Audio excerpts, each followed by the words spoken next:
Isang mapagpalang gabi po ang bati ko sa lahat ng abuti ng tinig na ito. Sumayin yung lahat ng pagpapala ng Diyos Ama sa pangalan ni Kristo, ang bugtong na anak ng Diyos, ang manunubos ng sanlibutan. Amen. Ang paksa kong ibabahagi ngayon ay tungkol kay Gedalias, ang gobernador ng Huda. Siyang ipinalit ni Haring Nabucodonosor kay Haring Sidikias ng Huda. Sa 2 Kings chapter 25 verse 8, ito ang mababasa. 7th day, 5th month, at 19th year ni Haring Nabucodonosor ay bumagsak ang Jerusalem sa mga kamay ni Haring Nabucodonosor. Sa 25 verse 6, nabihag si Sidikias at iniharap sa hari ng Babylonia na nasa Ribla at doon siya hinatulan. Sa verse 7, pinatay nila sa harapan ni Sidikias ang mga anak nito. Dinukit ang mga mata at gapos ng tanikalang dinala sa Babylonia. Sa verse 11, dinalang bihag ang natitira pang Israelita, pati ang mga sumuko sa hari ng Babylonia. Ang iniwan lang ni Nabuzaradan ang ilang mahihirap upang magbungkal ng lupa at mag-alaga ng mga ubasan.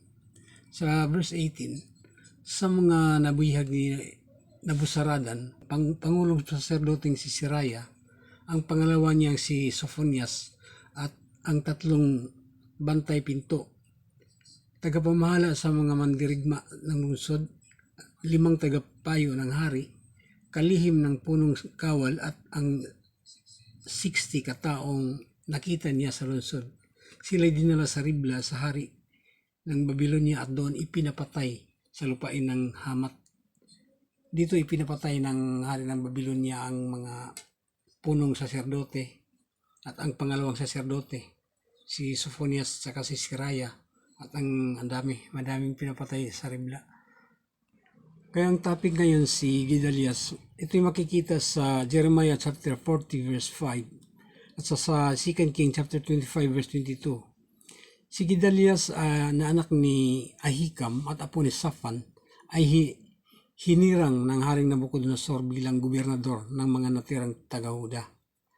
Nang mabalitaan ng mga pinunong kawal na nagkawatak-watak na hindi sumuko na hinirang si Gedalias bilang gobernador ng lupain at tagapamahala sa mahirap at mahihinang mamamayang hindi dinala sa Babylonia, lumapit sila kay Gedalias.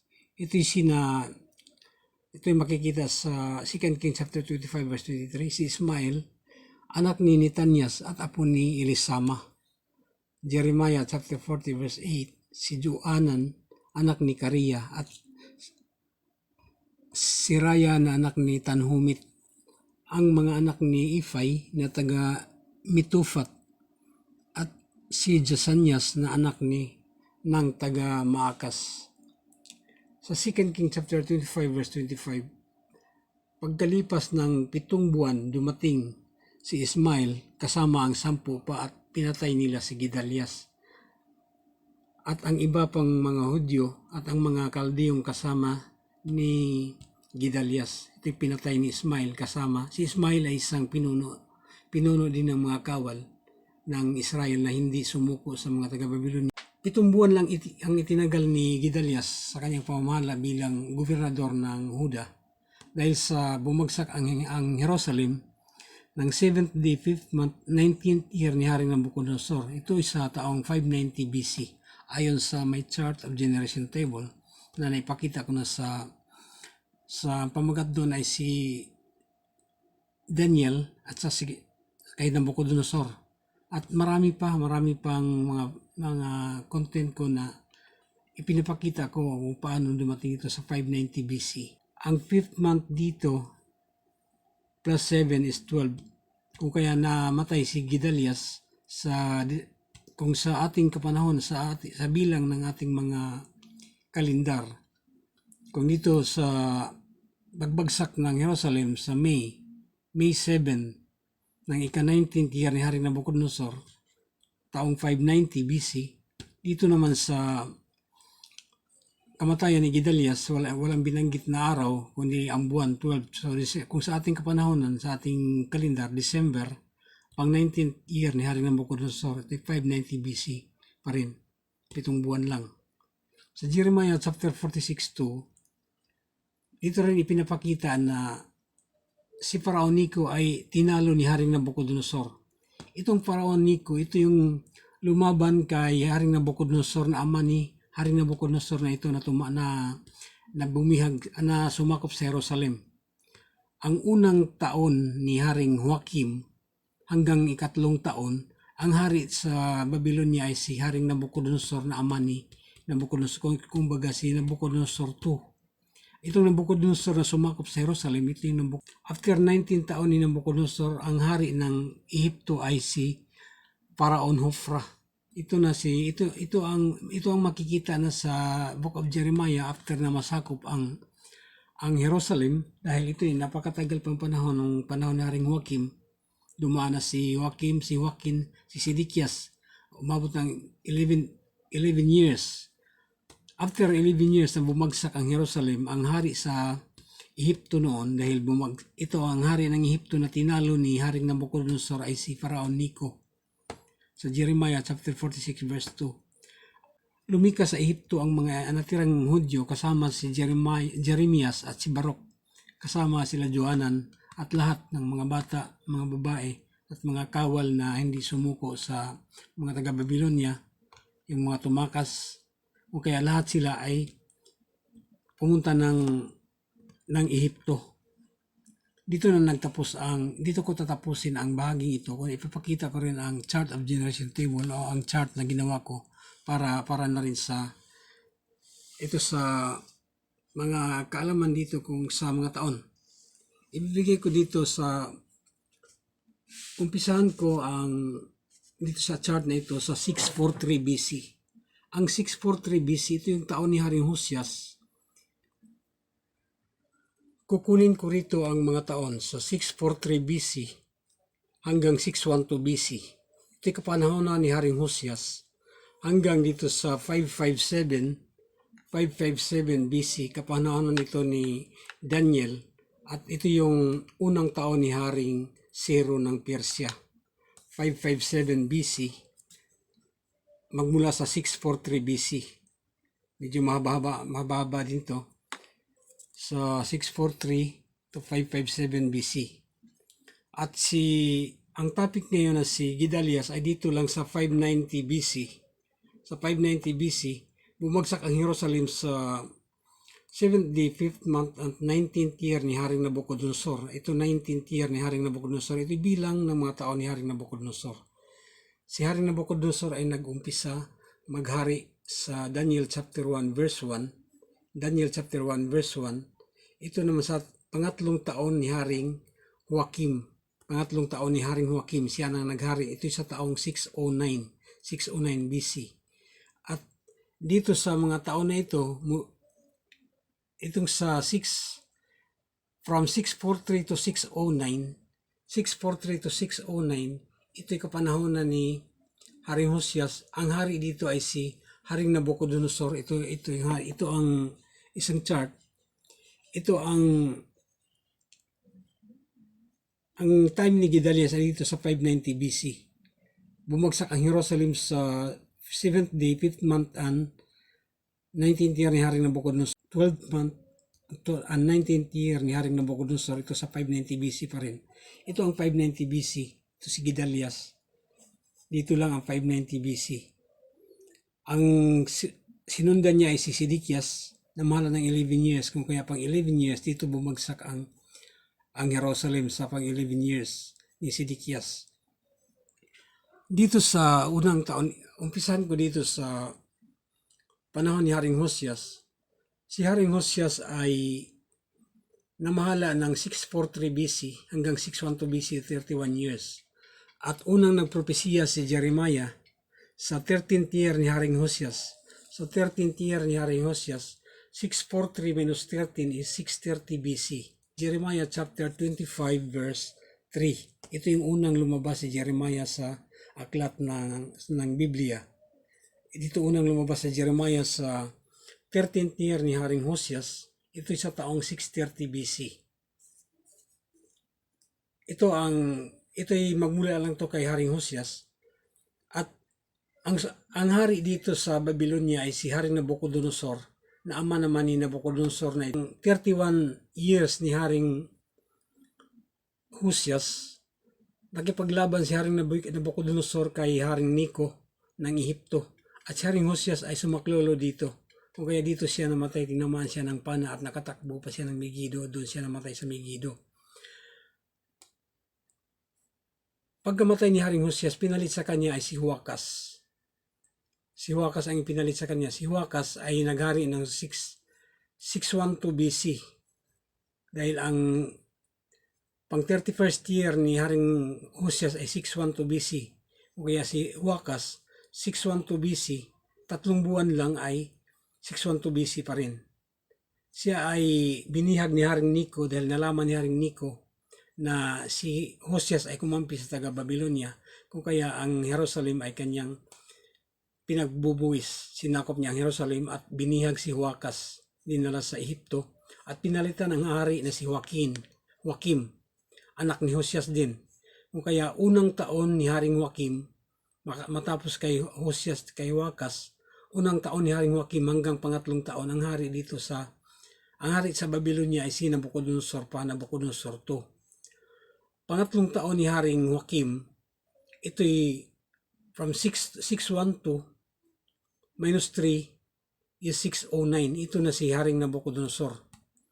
Ang unang taon ni Haring Nabucodonosor, makita sa Daniel chapter 1 verse 1, unang taon ni Haring Nabucodonosor, ito'y pangatlong taon ni Haring Joachim ng Huda. At dito naman si Daniel ay nadala sa Babylonia kasama ang tatlong kabataan, si Ananias, Misael at Azarias. Ang tatlong kabataan, dito naman nag-umpisa ang story. Kung kaya related lang ito si Nabucodonosor at si Daniel sa mga taon. Ito ang mga karakter sa Biblia, sa mga banal na kasulatan na makikita dito sa mga taong ito, sa taong 643 BC hanggang 557 BC. Husyas, Huakas, Joachim, at si Nabucodonosor sa Babylonia, at si Nabucodonosor naman sa Babylonia yung sumakop sa Jerusalem. Si Joachim, pagkamatay si Joachim, pangatlong taon ni Joachim ay napasakop pa siya mula na pangatlong taon ni Haring Joachim ay unang taon ni Haring Nabucodonosor. Lumipas pa ang 3 taon siya napasakop pa sa hari kay Nabucodonosor. At ang 5 taon ng kanyang paghari ay hindi siya tumiwalag, hindi siya nagpasakop sa taga-Babylonia. Kung kaya nagalit si Haring Nabucodonosor. Pagkamatay niya matapos ang 11th year niya, mula 612 minus 11 is 601. Ito na si 601. Kung kaya nung naghari ang kanyang anak na si Joaquin sa 601 BC, si Haring Joaquin. Dito si Haring Joaquin. At nung naghari si Haring Joaquin sa 601 BC, kasama niya si Ezekiel, ang saserdote dito. At sila'y kinubkob ni Haring Nabucodonosor dahil ang lahat ng sakop ng taga-Ehipto ay sinakop na rin ni Haring Nabucodonosor na itong sumakop sa Jerusalem. At sumurinder naman si Haring Joaquin kasama kanyang ina, mga asawa, mga aliping asawa, saserdote. Lahat sa palasyo, mga taas sa palasyo ay sumuko kay Haring Nabucodonosor. Kaya di na lang bihag si Joaquin kasama lahat dito. At pinalitan ang hari dito na si Natanias. At ang pangalan niya ay pinalitang Sedekias. Ito yung taong 601 BC. Sa 612 namatay na si Haring Husyas, kung kaya 18 years ang lumipas. Pangatlong taon ni Haring Joachim. So, unang taon ni Haring Nabucodonosor. So 609. 609, nung sa 2 King chapter 24 verse 12, ito yung dinala ng bihag na sa Babylonia si Haring Joachim. Pangwalong taon ni Haring Nabucodonosor, so 609 minus 8 is 601. Itong taong 601 na si Sedekias ang naging hari sa Huda dahil dinala ng Babylonia si Haring Joachim na kanyang pamangkin, anak ni Haring Joachim na kapatid ni Sedekias. Kung ito mga bilang ng mga taon, ito 3 buwan lang si Haring Joachim, 601, kay 601 pa rin. Unang taon ni Haring Sedekias, Jeremiah chapter 27 verses 1 to 22. O kaya, ang unang taon niya, 601, unang taon, so 600 BC, ito na yung 600 BC. O kaya, hanggang sa, ang mga report ni Ezekiel, dito na lahat, pinapakita ko na ito sa 5 taon, so 595, isang taon, 594, hanggang dumating sa 590 BC. Ito yung pang 11th year ni Haring Sidikias, pang 19th naman ni Haring Nabucodonosor sa 2 King chapter 25 verse 8, 7th day, 5th month, 19th year ni Haring Nabucodonosor, pang 11th year naman ni Haring Sidikias dahil sa 2 King chapter 24 verse 18, 11 years na naghari si Haring Sidikias. Kaya sa pang 11th year niya, sinakop na ang Jerusalem sa taong 590 BC. Ayon ito sa 590 BC, ayon ito sa may chart of generation table. O kaya dito na ang topic na si Gedalias. Nung dinala ng bihag si Sidikias na dinukit ang kanyang mata at may tanikala ang kanyang mga kamay at paa, pinalitan siya ni Gedalias. Si Haring Nabucodonosor ang talaga bilang gobernador dahil wala ng hari ang Huda, at makalipas ang 7 buwan ay pinatay din naman si Gedalias ni Isma. Dito ko tinapos ang bahaging ito. Ito rin yung isang chart na dumidiretso sa mga bilang kung kaya lahat ng mga sequences of time ay dito makikita. Magmula ito sa 590 BC, 601, 600 BC, ito 600 BC, 600 BC, ito pala 600 BC, 601, 609, 612, 630, 643. Ito yung mga sequence of time ng kanilang pamamahala. Si Sidikias ay 11 years, si Joachim ay 3 months, si Joachim ay 11 years, pagatlong taon ay sinakop siya ni Haring Nabucodonosor, 3 taon pa siya ay napasakop, at ang 5 taon na natitira sa kanyang paghari ay siya ay naghimagsik. O kaya ito 11 years yung pamamahala. Si Joachas sa kanyang kapatid ay 3 months lang itong binihag ni Haring Nico. Si Hosias ay 31, si Amon ay 2, si Manases ay 55, si Ezekias ay 29, 16. Lahat ng ito ay mababasa dito ang mga passages sa mga banal na kasulatan. O kaya ito yun ang unang taon ni Haring Sidikias. Ito yung unang taon ni Haring Sidikias ay 600 BC. Ang unang taon ni Haring Sidikias, 600 BC. O kaya ito yung sa chart of generation table, third chart of generation table. Dito ko isinulat ang mga passages sa mga banal na kasulatan na pwedeng i-refer para makikita kung tama ang mga nakasulat na ito, tama ang mga input na ito, yung mga sequence of time ng kanilang mga pamamahala. At ito yung kanilang mga pinagmulan, mga hari ng Huda na ito isa. Mula kay Solomon, mula kay David, kay Solomon, Roboam, Abiam, Asa, Jehoshaphat, Joram, Ocosias, Atalia. Si Atalia ay anak ni Akab sa kabilang kaharian. Siya ay asawa ni Joram na anak ni Jehoshaphat. Ina siya ni Ocosias. Ito lang ang naiba sa generation sequence dahil lahat ito from father, son. Ito lang si Atalia. Ngunit napasama si Atalia para ang sequence of time sa kanyang pamamahala, 6 years, ay hindi mawawala. Lahat mabibilang dahil ang kaharian ng Huda ang kumpletong bilang ng lahat. Dito lang makikita ang kumpletong bilang magmula rito sa pagbagsak ng Jerusalem hanggang sa 557 BC sa unang taon ni Haring Ciro hanggang dito sa 36th year ni Solomon. Dahil si Solomon ay namahala ng 40 years, ang 4th year and 2nd month ay dito nabibilang sa 480 years na makikita doon sa 1 King chapter 6 verse 1 na 480 years mula nang lumisan sila sa Ehipto sa Exodus chapter 12 verses 40 to 41. At ang 1499 BC, ito yung 480 from 1499 to 1019 BC.